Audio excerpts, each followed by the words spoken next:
I don't know, Muddy, but we should probably keep an eye, yeah? Yeah, I think so. Hi, everyone. Welcome to Creature Features. We're here at the Australian Reptile Park today, and Muddy and I were just discussing that this little guy's parents are probably around here somewhere. Hi, everybody. I'm not very happy about meeting any alligators. You know, cats and alligators, we just do not get along. Oh, really, Muddy? I thought your natural hunting instincts might surface and you'd tackle a gator. Oh, you really don't know anything about cats, do you? Muddy, I was just joking. Don't worry, I'll look after you. You know what? Oh, look, there's one there now. Oh, I don't like it. Can we get out of here, please? Muddy, don't be such a scaredy cat. All right. While we change locations, here's what's coming up in today's show.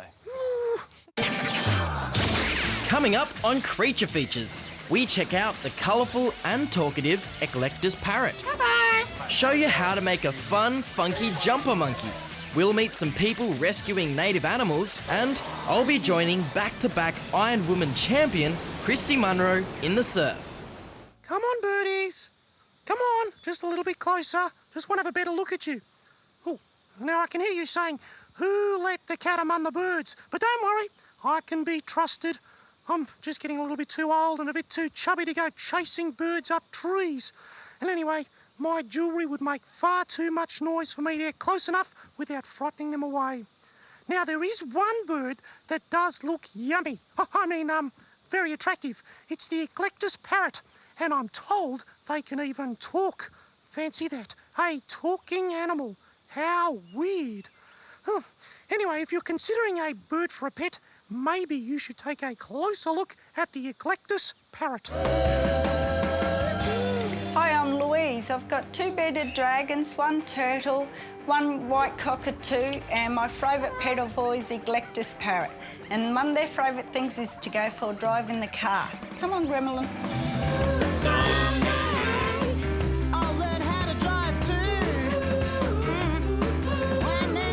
I love the Eclectus parrot because they've got their own personality. They're just very loyal to people and they're very good with kids.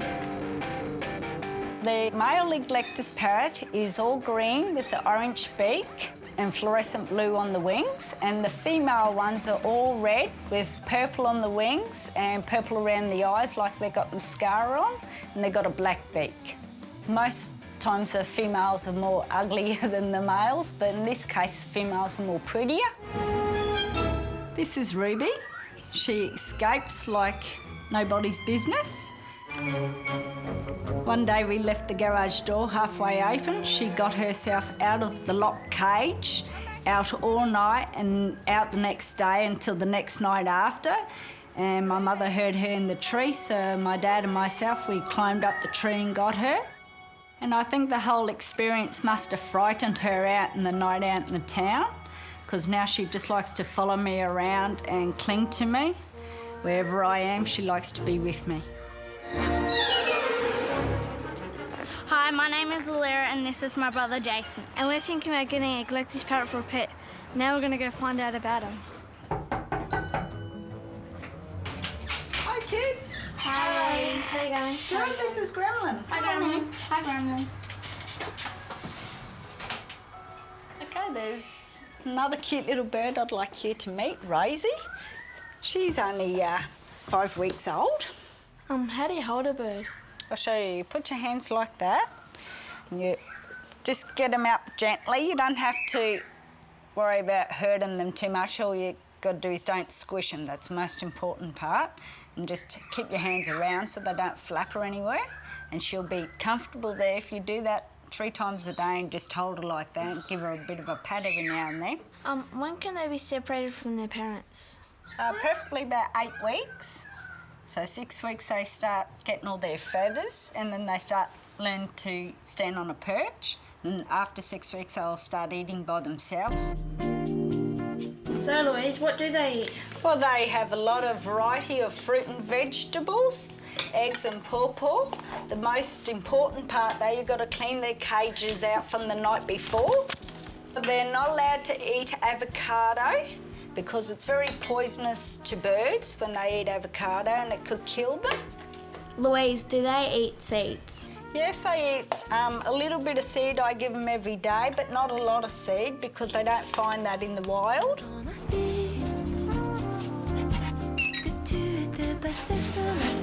We'll take this old food out and we'll give you some nice new fresh stuff. There we go, baby. We give you a little bit of soup. There we go, darling. Now, this is how you wash a bird. Normally you hose them, but if they don't like to be hosed like this fella, you just give him a bit of a wash over like this, just to get all the lice or mites that he might have on. You don't use any soap or detergent or anything, just clean, clear water. That's all you need for a bird. You can have a lot of fun with these birds. I love dressing up mine, like here today. Ruby loves wearing her lay outfit, and little gremlin here loves putting on his bananas and pyjamas outfit. But there is something you've got to consider though. They do live to about 50 to 60 years old. So it is a huge commitment for you guys. Whoa, 50 years? That means I'll be 63 and he'll still be going. I might have to think about this some more. Maybe we could just come and visit your parrots. Bye-bye.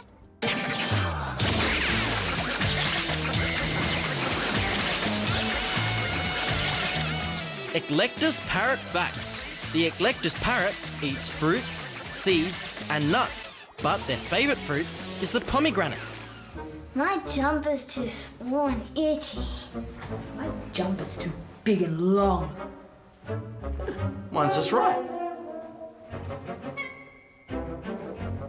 Sure.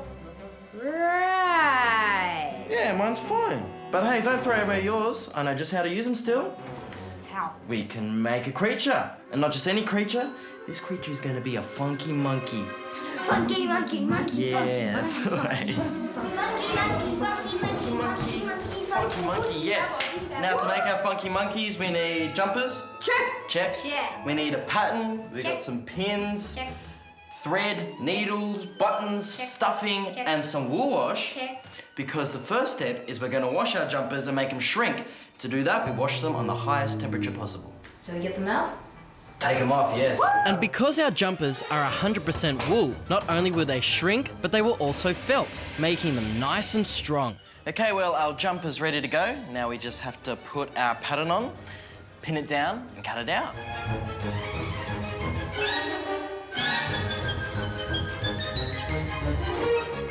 All right, now we grab our smaller pieces, and we have to sew around the edges, leaving a little space because we've got to put the stuffing in them. So who wants to sew first? Me. All right, there you go. Thank you. Now to do it, just go through here and pull through there. Now sewing does take a bit of practice to get it right, and it can be time consuming. So if it's not your thing, perhaps you could ask your mum or dad to help. I'm done. Ah, okay. Good, that's good. Took a little longer than I expected. Since that took a little longer, I think I'm gonna have to pull out a magic technique of mine using my magic box, which I handily have. And if we just place everything in, go and check everything in. Shoot. And we close this lid, hopefully everything will be done. Abracadabra. Abracadabra, that's correct. I like chocolate more. milk. Now I'm hoping that the box will magically stuff and attach all our monkey parts to his body. And I'm feeling it, we're getting there. We're done, okay. Let's see how far we got this time. Oh, okay. All the ears and arms are on the body. Ah, okay, but we've left the mouth and tail off. We can work on that, that's all right. Next step is to stuff the body. Now using the magic box?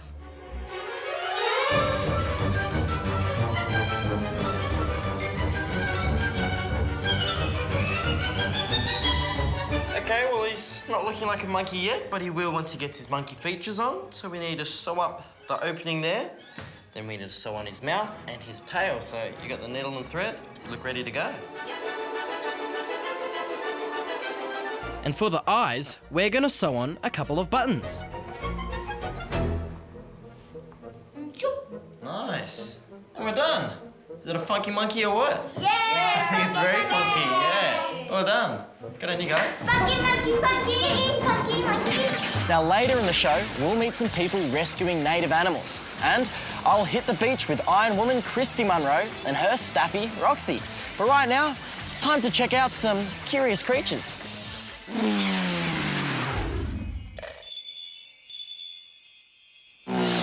Next time you head off into a desert, look closely and you might find a few curious creatures. Take, for instance, the desert spadefoot toad. These tiny little fellas spend most of the year buried in sandy soil and only come out when the first big rains arrive. It's impossible not to notice the spadefoots have emerged, as their calls sound like a flock of sheep outside your bedroom window. Now, out in the deserts of Australia lives a strange and almost extinct cute little critter called the bilby. Bilbies are known for their amazing burrowing abilities. They build intricate spiralling tunnels which make it difficult for even the keenest predators to penetrate. Bilbies are equipped with strong claws as well as a backwards-facing pouch, protecting their young from the dirt as they burrow. Now, that is curious. This one's a German lob. Last time on Follow That Tail, we met Maria, a keen breeder of dwarf lot bunnies. Yeah, that's an Angora down there. Pregnant rabbit Aphrodite was days away from giving birth, and today we meet her new babies. So when did Aphrodite give birth? She actually had them last week on Friday, late at night. So I didn't get to see it, which was really sad, but what can you do? I went down the next morning and that's when I found them and I was really excited. What a good surprise to wake up to. Yeah, it was really good to wake up to. It was like, yay, finally, babies again. Babies!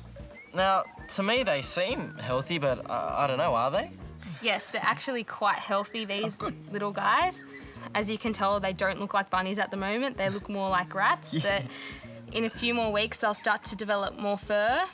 As you can see, they haven't opened their eyes yet. That's because they're blind and they won't develop eyesight until another week. And that's when they'll start to come out of the nest and be more active and eat. And how's Mum? Is Aphrodite in good shape? She's really good. When she did have her baby, she did lose a lot of weight, but she's put that all back on and she's now very healthy again. So, how do you feel about having to part with the little guys? It's going to be really sad and really emotional when it comes to me having to part with them because I really do love them. Oh, Maria, what a shame. But you know what? I'm sure you'll find a good home for them.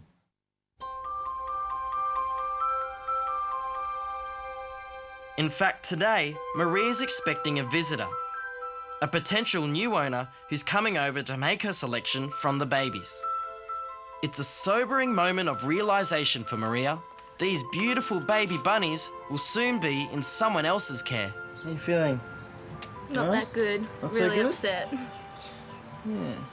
This is a bit upsetting having to give them away. Oh, if you had a spare tissue, it's just... You get a bit of allergies sometimes. Hey! Hang on, you're just giving them to the girl across the road? She's actually my cousin. I didn't say they were going far. Hi, Adam. Hey. Can I please hold it? Yeah, okay. Aren't they so cute? Yeah. Well, there you go. That brings us to the end of this week's Follow That Tail. I really don't know what all the tears were for. Now, Modi, do you know what to do if you find an injured animal? Oh, is this some kind of quiz? Oh, I love them going. I really like quizzes. Just make mine an easy question, OK? Modi, it's not a quiz, it's a serious question. I don't know, say you're in the country and you find an injured native animal on the side of the road. Who would you call? What would you do? I don't suppose you go calling its mother. Is that the right answer? No. How about the animal ambulance? No. Oh, how about a vet? Close, no, but not quite. It's a group called WIRES. And they're a native animal rescue and education service. They receive around 100,000 calls a year to help native animals. Wow, I hope they don't get their wires crossed. I would have never guessed that one. Check this out.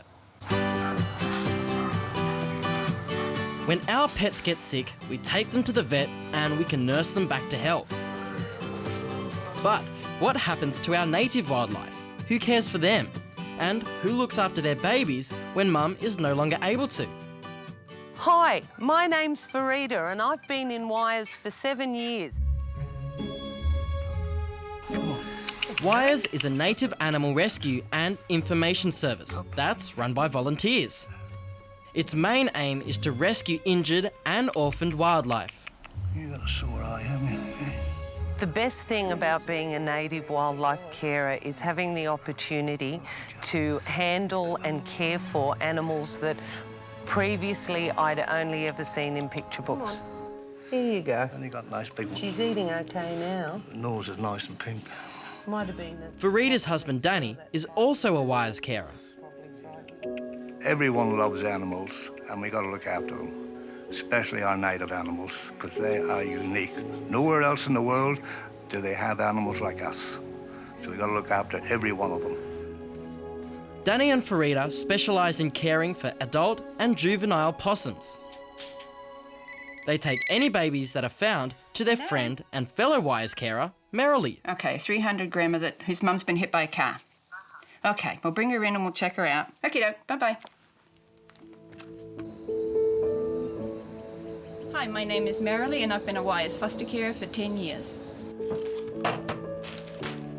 I love possums so much because they're the little Aussie battlers. You can chuck anything at them and more often than not they'll survive.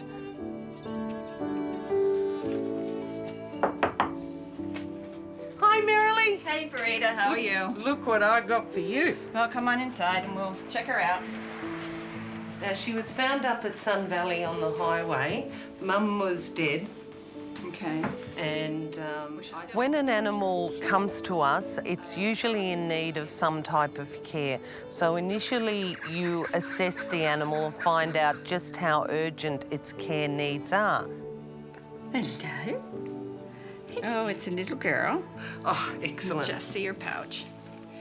Okay. She doesn't look too bad. No, Mum looked more like she was head injuries, like the car had hit her on the head. The rest of her was pretty intact. And if you happen to come across an injured animal by the side of the road, if it's safe to do so, you should stop and check the pouch to make sure that there are no babies in there, because even if Mum's been hit by a car, more often than not, we can save the baby. Because if you don't, then that animal that may still be in the pouch will die very slow and painful death. Poor little thing. Can't find any breaks or anything. Let's give you a drink. Would you care for a bit of water? Hey?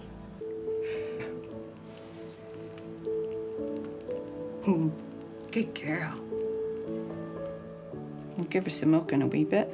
I'll make some up for her. Can I have the pouch? Yeah. Okay, put her in there. Here's the bag. To keep her warm. You want to give me the other one with her teddy? What's the teddy for, Merrily? It mimics Mum. It gives them something to hang on to when they come out. That's good. Great. That's fine. Thank you. I've got another one at home. And there you go, girlie. The babies require extra special care. Some of them need to be fed every 3 hours. Babies sure are cute, but the real joy for a wise carer comes when they can release the wildlife back into its native habitat.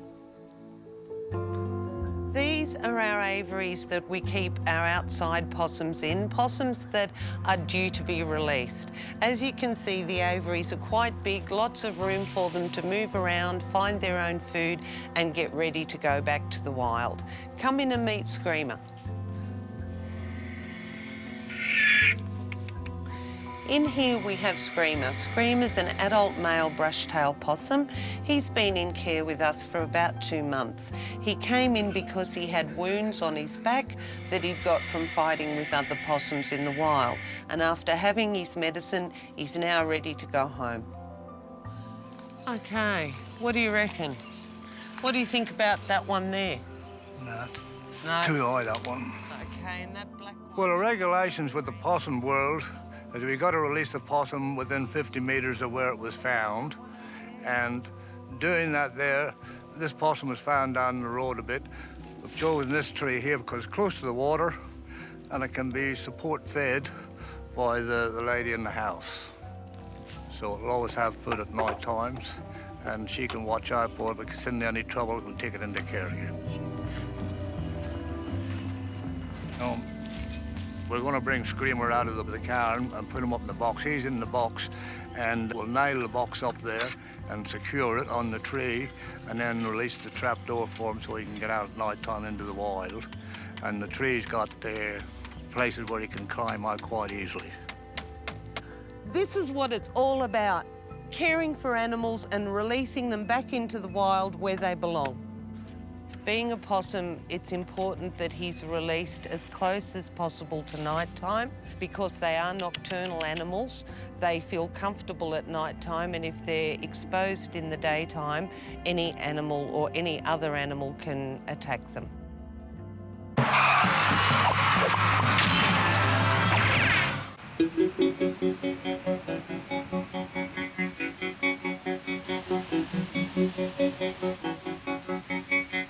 Sun, surf and sand.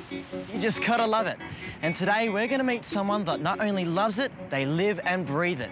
I'm talking about 2 times World Iron Woman champ, Christy Munro. Hi, Christy. Hello, Adam. How you going? I'm well, how are you? I'm good, thanks. Such a beautiful day today. It is beautiful. Now, Roxy. who do we have here? This is Roxy. Roxy, come here. Oh, she's beautiful. How old is she? She's 3 1/2. Hey. And she, what breed is she? She's a Staffy. She's a Staffy, of course. Oh, she's gorgeous.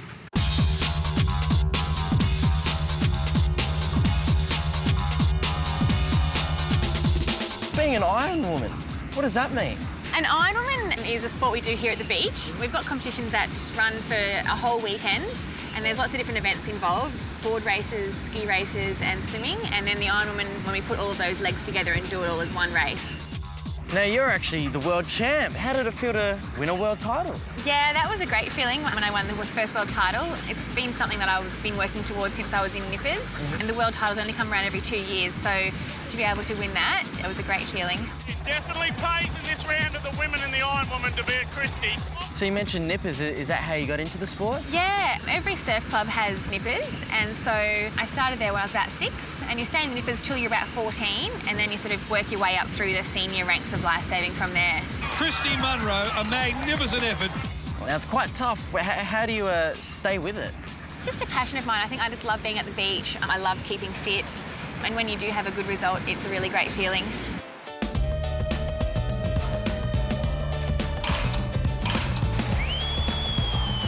So, Christy, tell us a bit about your training schedule. Well, leading up to a big competition, we do about 3 sessions a day. We're at the pool in the mornings. We do about 2 hours of swimming there. Then we're normally here in the gym 2 mornings a week. And then in the afternoon, we're at the beach doing board paddling or ski paddling for about another 2 hours. Sounds exhausting. Do you ever get sick of training? Yeah, it's a full-time job. Sometimes it gets hard, but I have a lot of friends that are in our training squad, and so having the girls and the guys around you keeps you motivated. There's always someone to talk to and have a laugh with, so that makes training fun. So you're going to come in and have a go with me? Yeah, I'll give it a go, as always.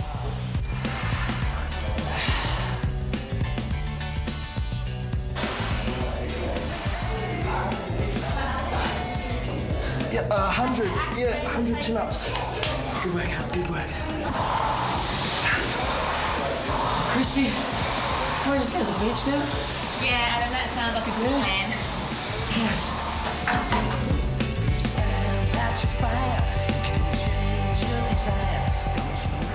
All right, finally, we get to hit the surf. Yeah, but, that's good. I think I really need a crash course lesson in one of these things. Okay, so the easiest way to paddle is probably on your stomach. You can either kneel up or lie down on these boards, but for your first time, lying down's the best for stability. Okay. So if you sort of place yourself around about the middle of the board on the knee, on it? yeah, on the knee pads there. When you're paddling, just get nice deep arm strokes, so you get lots of water, and then when a big wave comes on the way in, you just move back and hang on to the back handles there. All the way back here? All the way back there. Slide all the way back to like there? Like a pro. All right. Let's give it a go. And what about Roxy? Is she going to come in the water with us? Roxy will probably stay here. She loves the sand, but she's not so keen on the water.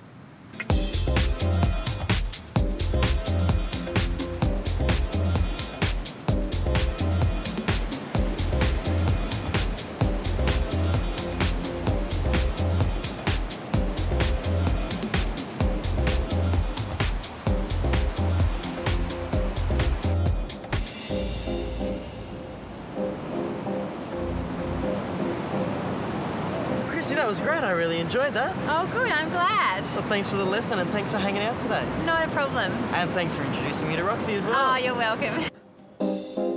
Hey, do you think I could be an iron cat? I don't know, Moddy. You'd have to get in shape, you know, no more sitting around the house sleeping all the time. You'd have to get up early and go for a run. Oh, I don't think so. And you'd have to learn how to swim. Oh, I don't think so. And you'd have to stop eating so much all the time. Oh, I don't like the sound of that one at all. Oh, I didn't think so. Anyway, Moddy, why would you want to be an Iron Cat? What? What are you talking about, Adam? See, Moddy, I like you just the way you are. Oh, thank you. Hey, and I like your new bracelet. Oh, cheers. Hey, can I have a turn? Yeah, all right, righto. All right. Here's what's coming up on our next show. Next time on Creature Features, we head to the tropics and check out some tropical pets. We'll spend an interesting day with a zoo vet, and I'll be dropping in and auditioning with the young divas. Well, we look forward to your company then. In the meantime, our website is abc.net.au/creaturefeatures. Oh, you know, I might surprise you by going into training. Yeah, right, Moddy. Whatever. Yeah, whatever. See you next time, everyone. Yeah, see you later, everybody.